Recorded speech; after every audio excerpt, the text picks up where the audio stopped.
Hello everybody! So today we're going to look at a time class and look at an example of using two universal string and two string and string formats, and also look at throwing exceptions and using default constructors. So let's get to it! So here we have two classes.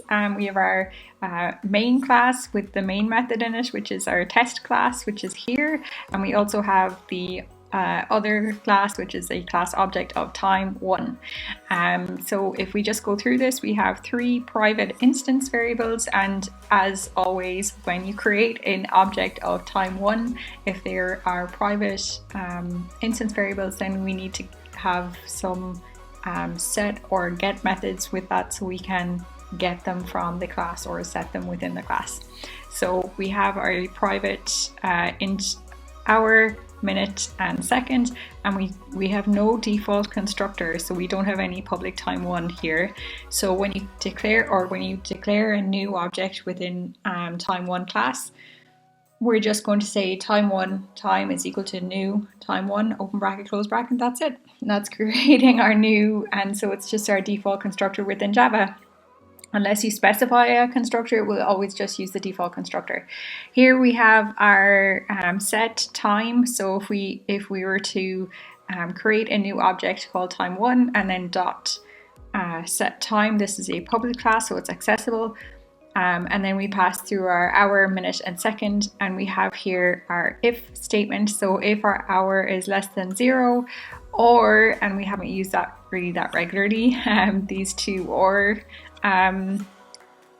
conditional operators, and hour is greater than or equal to 24, or minute is less than 0, or minute is greater than 60, or second is less than 0, or second is greater than or equal to 60.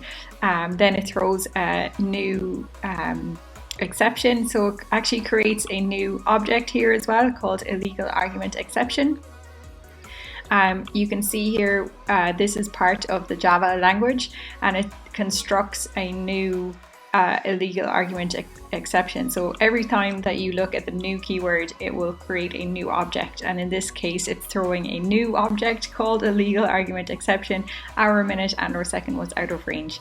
And then, as with our private instance variables, we have to use the this keyword because it's within when you call the new object time1 in another class, whatever you're going to call it within that class, time, when you call the time and then it from the other class, then when you send it over to this class, you need to be able to say yes, everything that I've called from here is actually going to run in this as well.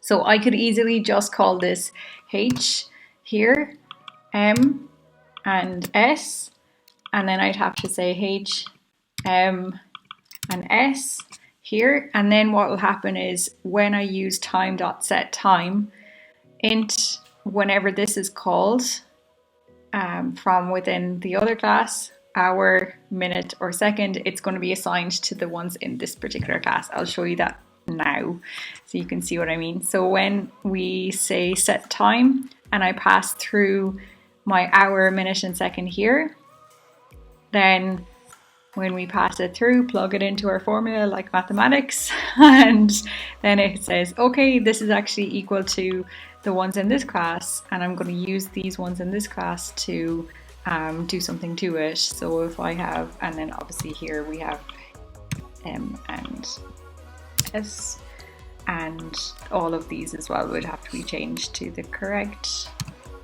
ones for this class.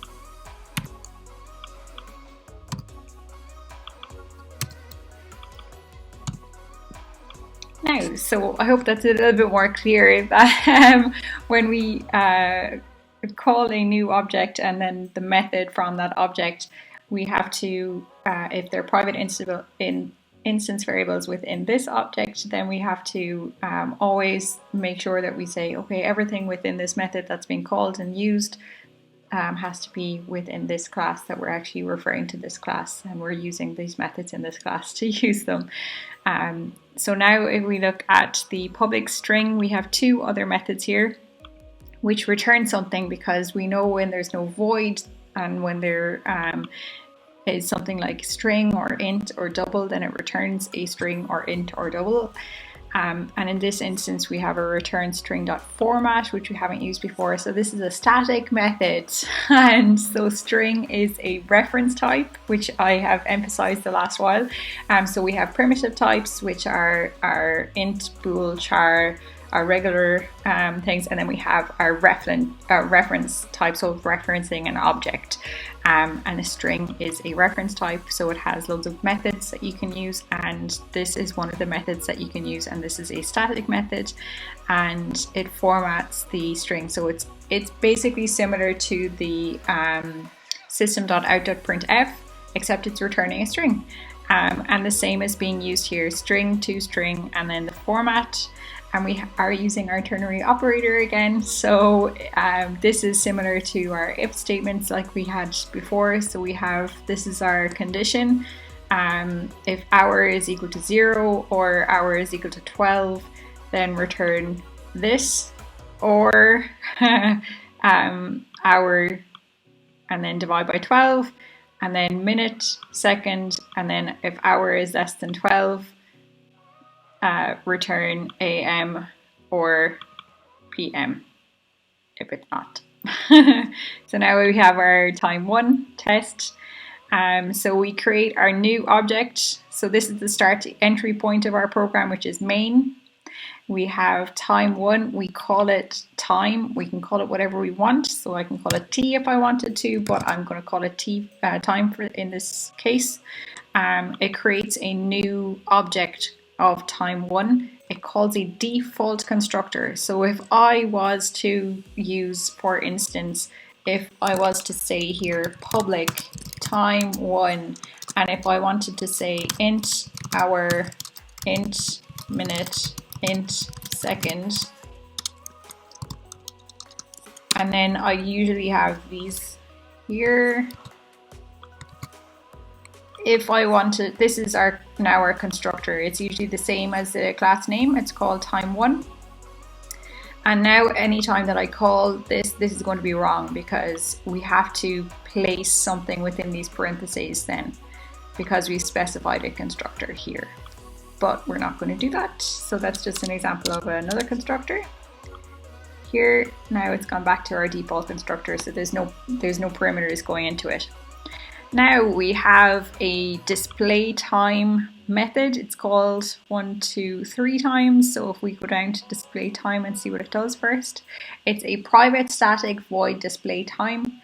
It is a helper method, and so this is only accessible within this class, but it functions in a way that it does something to help the other methods within the class. So it takes in our string header, and then it also has another object, time 1. And we call it T in this case.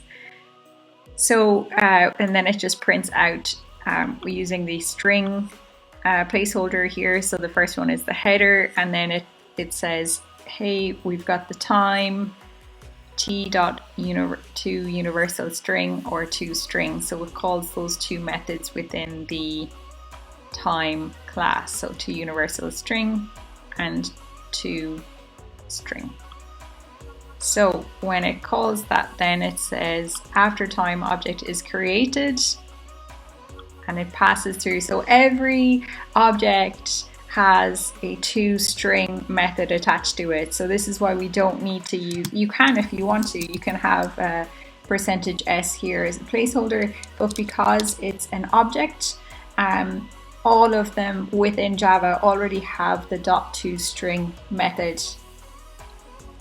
So we have here, then it prints out a new line, it sets it with, it calls the set time, and then sets 13, 27, and 6 and displays it, and then a new line, and then we've got our try and catch statement. So our try then is trying to set the time to an illegal argument, so it catches it and then prints it out as an exception. And here we have our another place, what it's called, illegal argument exception is called E. which we've already created a new one from the previous throw new illegal argument exception, e.getMessage, and then we display the time again. So if I run this, let me talk through it a little bit more. So if we just look at some of the examples here. After time object is created. So we have, this is our display time after time object is created. After time object is created, this is our header, which is called for, which is a string, and then our object, which is called. So if we go to display time, then we have our header and our time object, which is called. And so it prints out then universal time, standard time, and then header t universal string and that as well. So if I show this again, here we have it, universal time, midnight, or standard time. After time is called, so we have 13:27 and 6 here. After set time is called, and it's called again. So like we said with the stack method stack, so we have our last in first out, it pushes it on and it pops it off, and so every time it returns the control back to the caller, which is the main method in this case, it's the variables go away within the display time, so it's new every time that it's created it. So if we go back here then again, so we have 13, 26, 27 and 6, and standard time is here, and then we have an exception that's thrown. So exception and or hour out of range, so it goes, it's printed out on your line, and it calls the exception here for 99, 99, 99. Here's our get message. So if we go back here, hour, minute, or second was out of range. So it's kind of linking between the two, because we have our illegal argument exception is created as a new object here, but actually it's getting the message that's attached to this here, e.getMessage. So then it calls it again. So if I just isolate some stuff here, so I'm just going to use the backslash operator here to only show you the throw for a second. There's going to be a lot of new lines, but that's fine.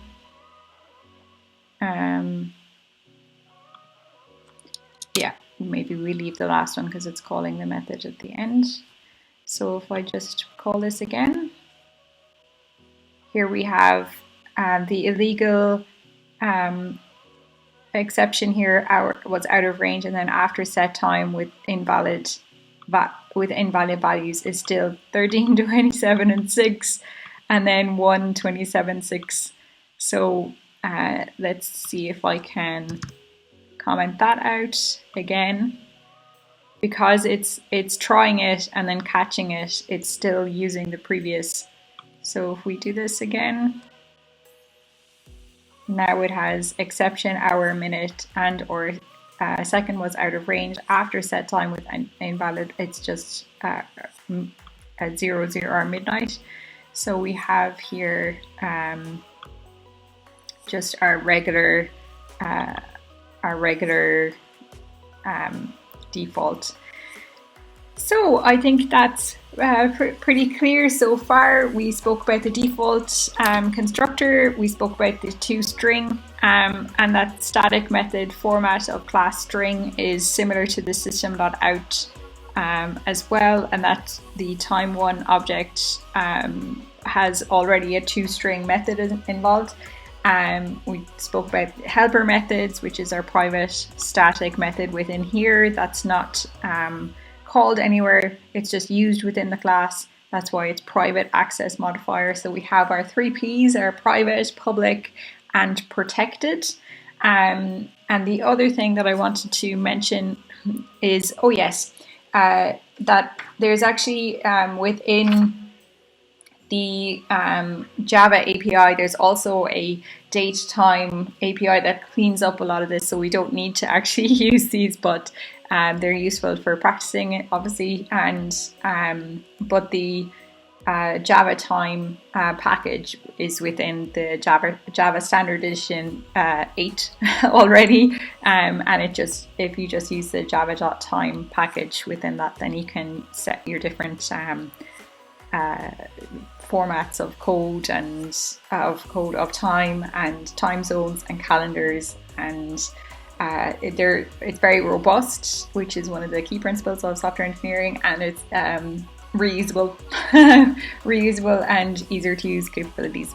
Okay, so that's it for today. Thanks for watching. Please subscribe to my channel. I'll also link below on the link to the java.time package and also other related videos. And thanks for watching. See you soon.